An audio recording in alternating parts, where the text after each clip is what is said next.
अस्सलामुअलैकुम। आज हम मोस्ट पॉपुलर कीमा मटर की बहुत ही स्पेशल रेसिपी बना रहे हैं, जो न सिर्फ बनाने में आसान, खाने में मजेदार। कुछ लोग कहते हैं कि हमारा कीमा दानेदार नहीं बनता और रूखा रूखा बनता है, लेकिन आज की इस वीडियो में सब ट्रिक्स को फॉलो करके बनाएं तो इंशाल्लाह आपका कीमा इतना टेस्टी बनेगा कि आपके घर वाले इसे खाते खाते नहीं थकेंगे। तो रेसिपी का आगाज करते हैं। वीडियो पसंद आए तो जरूर लाइक कीजिएगा।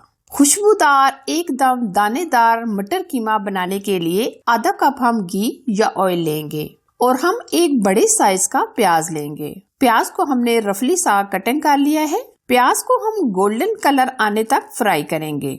ये कीमा हम झटपट बना रहे हैं तो हम इसको प्रेशर कुकर में बनाएंगे। अगर आप प्रेशर कुकर में नहीं बनाना चाहते तो आप किसी पतीले वगैरह में भी बना सकते हैं। प्याज हमारे हल्के से फ्राई हो गए हैं। अब हम 2 चम्मच के करीब लहसुन अदरक का पेस्ट भी शामिल कर देंगे।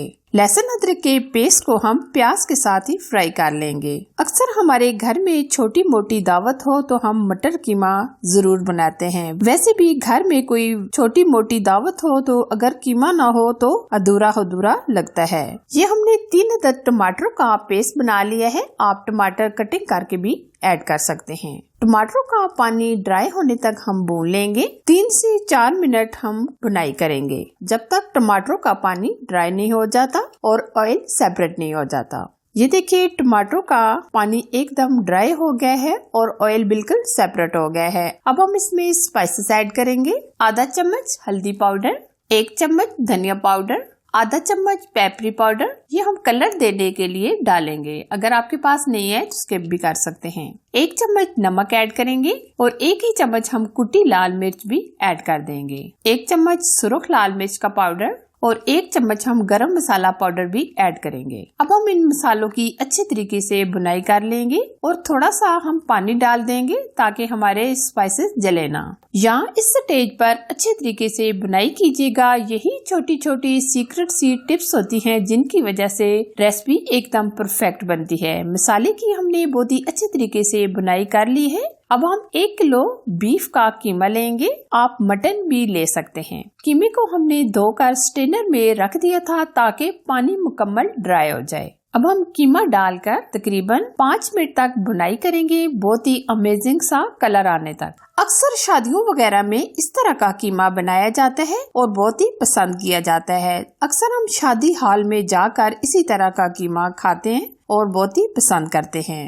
कीमे को हमने भून लिया है। अब हम कीमे को गलाने के लिए पानी ऐड करेंगे, तकरीबन 1.5 गिलास के करीब। अभी हम इसमें मटर नहीं ऐड करेंगे, आगे मैं आपको बताऊंगी कि हम मटर कब डालेंगे। अब हम प्रेशर कुकर को कवर कर देंगे और 15 मिनट के लिए प्रेशर लगा देंगे। 15 से 20 मिनट गुजर चुके हैं। काफी हद तक कीमा हमारा गल चुका है। अब हम इसमें डालेंगे 1 कप भर के दही। दही की वजह से कीमे का कलर भी बहुत ही अमेजिंग आएगा और एकदम दानेदार तैयार होगा। अब हम इसमें 2 कप मटर ऐड करेंगे। मटरों को हम 2 कर डालेंगे क्योंकि इसमें अच्छी खासी मिट्टी मौजूद होती है। आप मटरों को हमेशा 2 कर ही डाला करें। अब हम इस स्टेज पर मटर कीमा की बुनाई करेंगे तकरीबन 5 से 7 मिनट तक। अभी आप देख सकते हैं मटर कीमा की अच्छी तरीके से हमने बुनाई कर ली है और अच्छे तरीके से कीमा भी गल गया है और मटर भी। अब हम इसमें डालेंगे हरी मिर्चें। कुछ हमने कटिंग कर ली है और कुछ हमने साबुत छोड़ दी है और साथ ही हम इसमें हरा धनिया भी ऐड कर देंगे। अब हम इसमें 1 कप पानी ऐड कर देंगे। अगर आप इस स्टेज पर पानी ऐड नहीं करना चाहते तो अगर आप भुना हुआ कीमा खाना चाहते हैं तो पानी को स्किप भी कर सकते हैं। पानी डालकर हम बगैर कवर किए 2 से 3 मिनट तक भून लेंगे। ये देखिए बहुत ही खुशबूदार टेस्टी झटपट कीमा मटर हमारे तैयार हो गए हैं। ये आप देख सकते हैं कितना जबरदस्त अमेजिंग दानेदार हमारा कीमा तैयार हुआ है। आप भी इस झटपट मटर कीमे को बनाएं और वीडियो में दिए गए टिप को फॉलो करें तो इंशाल्लाह आपका कीमा एकदम परफेक्ट बनेगा। रोटी नान के साथ एंजॉय करें। हमेशा की तरह मेरी रेसिपीज पसंद आए तो जरूर लाइक कीजिए, शेयर कीजिए। अगर आप चैनल पर फर्स्ट टाइम आए हैं तो प्लीज चैनल को सब्सक्राइब कीजिए, साथ ही के बेल आइकन को जरूर प्रेस कीजिए ताकि मैं इसी तरह अच्छी और यूनिक रेसिपी आप लोगों के साथ शेयर करती रहूं। Thanks for watching. Allah Hafiz.